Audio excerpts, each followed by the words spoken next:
Good morning, everyone, and welcome back to my reload. I hope you all are well. Happy Tuesday, a start to our new week.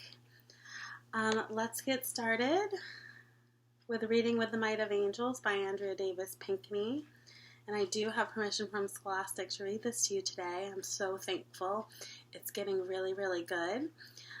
Last time we left off, we found out that Dawnie's best friend Roger and Yolanda will not be able to go to Prettyman Coburn with her.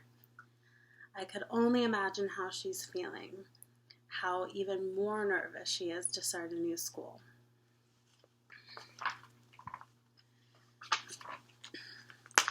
Monday, August 30th, 1954, diary book. Other than Daddy's truck, our radio is the most expensive thing we own.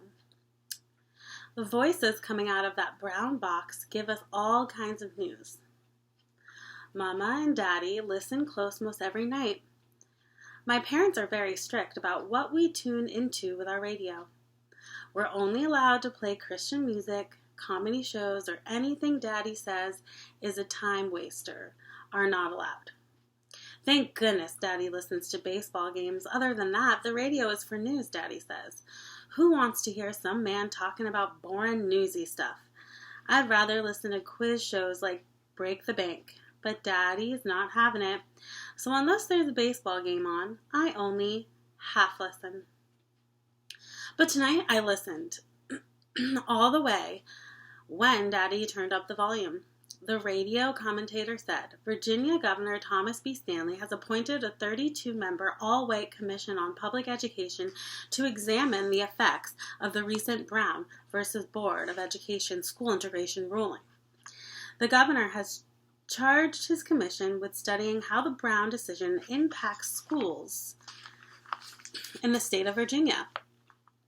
The following of this study will help the governor plan a course of action. The commission is chaired by Senator Garland Gray of Sussex County. It has been named the Gray Commission. I didn't fully understand all the talk about commissions and findings, but I did know that Daddy and Mama were pressed to our radio. Friday, September 3rd, 1954, diary book.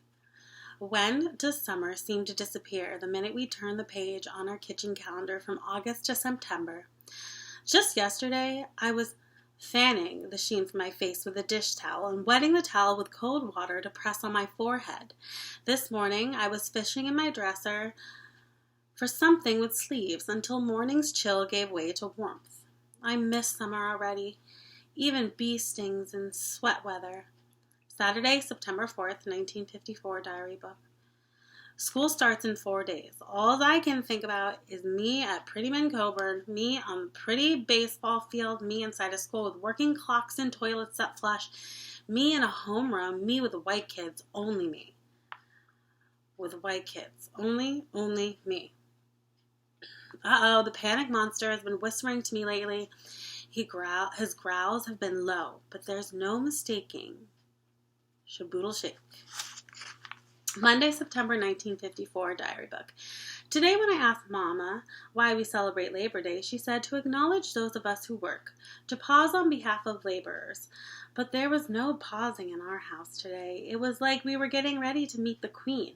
Some kind of scrub bug had bitten Mama. She spent the day sweeping and wiping all over our house. Is somebody special coming, I asked. You're special, Mama said, and you're going to a new school. I started to ask what me going to Prettyman has to do with furniture polish and a broom, but I held my tongue somehow. To Mama's way of thinking, a clean house means a good first day of school. Tuesday, September 7th, 1954, diary book. Mama gone cuckoo bird. Yesterday it was covered in carpets, now it's me.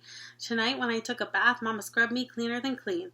She washed from my eyebrows to my toes, jam, then set my hair on hard plastic curlers. Those curlers have teeth on them too, for gripping your hair, Mama explained.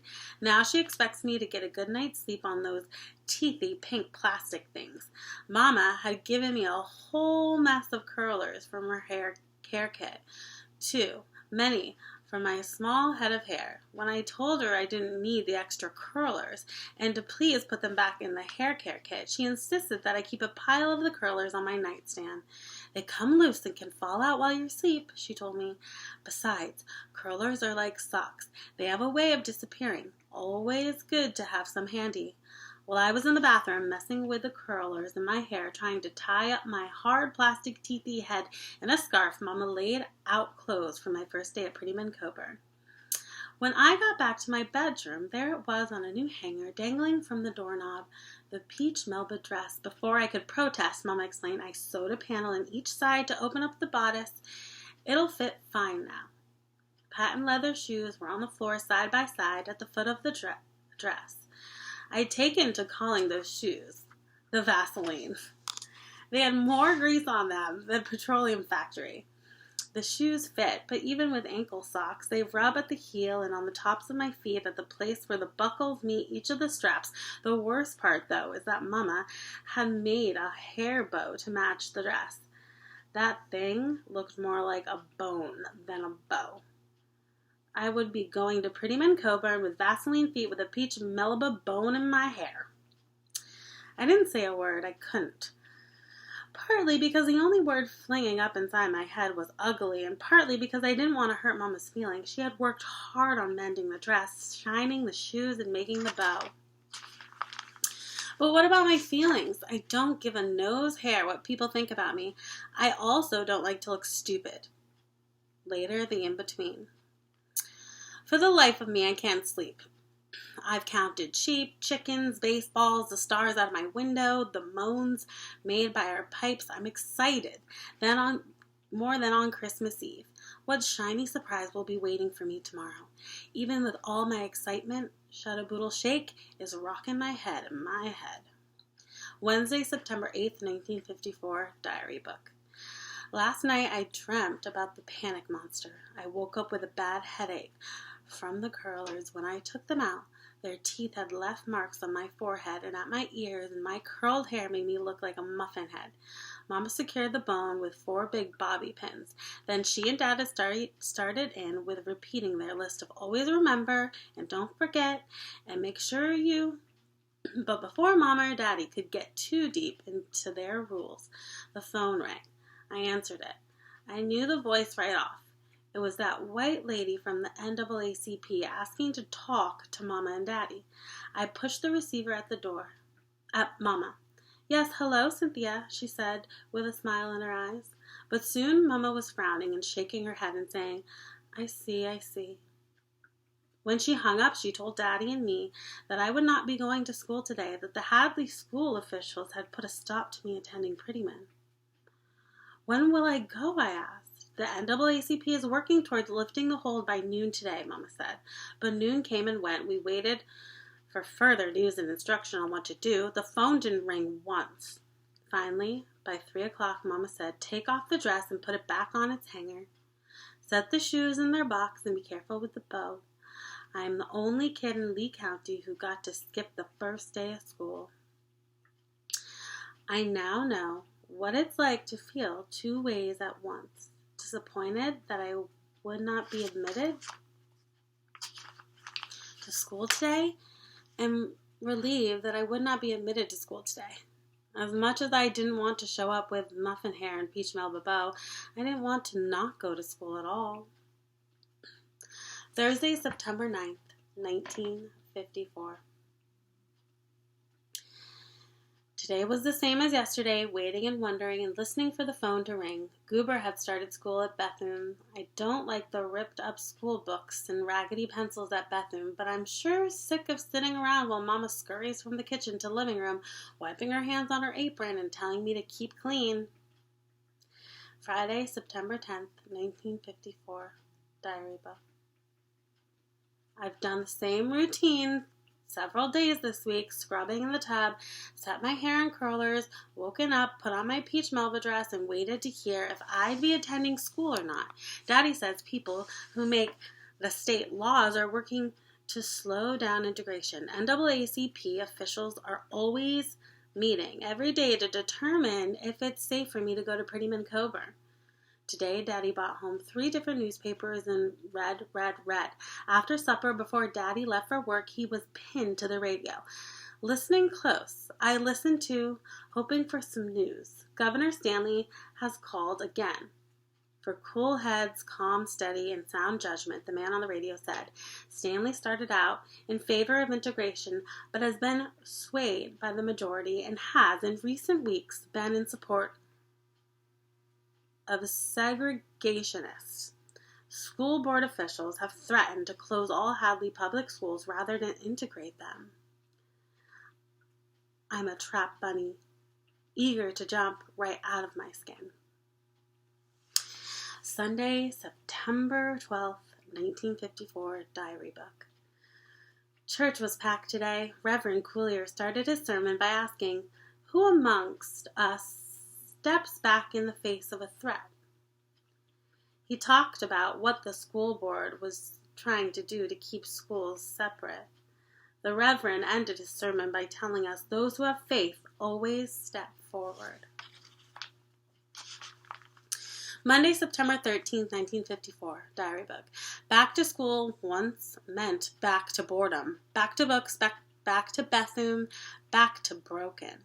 But today, when I watched everybody except me go back to school for the second week, I wish I was going back too, more than anything. But I have been held back from school for dumb reasons. Butterflies in a net have more freedom than me. At least they can breathe. I've been holding my breath for near to a week. Thursday, September 16th, 1954, diary book. Sitting home waiting. Hair curled, Vaseline strapped on tight. Help! Friday, September 17th, 1954, diary book. I'm dying of peach melba bone disease. Could I at least wait in dungarees? Sunday, September 19th, 1954, diary book. Well, I got my back to school wish after all. Turns out I'm going back to Bethune tomorrow. Back to bitten up pencils and broken books. Mama and Daddy are sending me to Bethune for now until people make up their minds about which school I'm going to go for good. Monday, September 20th, 1954, diary book. I don't know what's worse, no school or old school. At least I can go back to wearing clothes that fit and hair that's nothing like a muffin. By the way, in this year's classroom, it's 11:20 all day long at Mary McLeod Bethune School. The books have yellow pages and are dog-eared. Today I stared and stared at my classroom's broken clock, and as yucky as chewed gum feels, I pressed both thumbs hard onto my desk. More than ever, I knew that Bethune doesn't have whatever it is I need to learn to go to college and doctor school. It's like I wrote before, I have no idea what I need, but I know Bethune doesn't have it. That's why I want to go to Prettyman so badly, even though I have never set foot in that building. I have a hunch the kids inside are getting everything a girl needs to go to doctor school. Wednesday, September 22nd, 1954, diary book. Seems the only person happy to have me back at Bethune is Goober. Dawnie's here. He said to everyone who would listen, I'm now in the middle of school division at Bethune, and boy, is it bad. It had rained all night, so the streets and sidewalks were red from the leaky bricks. A silt smell rose from the wet pavement. There's something I hadn't noticed about Bethune before. It droops. Even when it's not raining, the building's shoulders slouch. Kids had been my friends in 6th grade were calling me uppity for wanting to attend Prettyman. Yolanda didn't even stick up for me. When I asked to share her umbrella on the walk home, she said, there's not enough room under here. Be that way, I said. Rain suits me fine, but not walking with my friends made something in me droop too. When I got home, my thumbs were red from pressing so hard under my desk. Friday, September 24th, 1954. Dear Jackie Robinson, this whole thing feels like being stuck in the wrong dugout, waiting to bat, wanting to run. Can we please just get this game started? I want to know, pretty men, how Dawnie Ray can play. From you know who. Saturday, September 25th, 1954, diary book. Mama does laundry for a living. She cleans dries, irons, folds, mends for families in Ivoryton. She's home most days except on Saturday mornings when she delivers the clean linens and shirts to her customers. Folks call Mama Loretta the laundress, mostly because she can remove stains better than anybody else and could press the wrinkles from a raisin if she had to. Mama's iron works harder than a farm mule, and she's got her own special starch she's invented using potato water and lavender. This afternoon, when I helped Mama hang the wash, I asked, "Are we uppity?" Mama had clothespins pressed between her lips, holding them while she secured a sheet onto the clothesline. She released the clothesline one at a time, clipped each to a corner of the sheet, and stood back as the breeze billowed the sheet towards her. She said, "What kind of cockamamie question is that?" I told her what the kids at Bethlehem were saying. "It's not often that Mama sucks her teeth, but today she did." "Dawnie," she said, "let me remind you of a simple truth my own mother taught me, and that I have repeated to you and Goober 1,000 times. Sticks and stones can break my bones, but names can never hurt me." I've known that ditty ever since first grade, when Mama told me the words to sing to that wise-cracking Freddie Melvin, who once said, "I have beaver tail teeth." Sticks and stones works most times, but today it didn't answer my question. If going to Prettyman Coburn will make me uppity, I need to know. I definitely want good books and the secret for going to doctor school, but I sure don't want to be uppity. All right, we're going to stop there for today.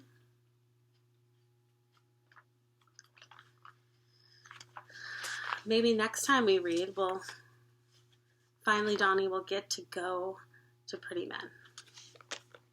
In the meantime, I wanted to share with all of you, I got a great idea from this book. Dawnie writes in her diary every single day, and that is basically what I'm reading is all of her diary entries. So, since Miss Cope has a little more time on her hands, she thought she would start her own diary book. So, I was able to write an entry yesterday, and this is a place where I can put all of my thoughts and feelings about my day or what's going on in my life. So if you have a notebook and you feel like you want to start a diary book like Miss Cope and Dawnie, go for it. And tell me about it by commenting below. I will see you tomorrow, my friends. Toodles!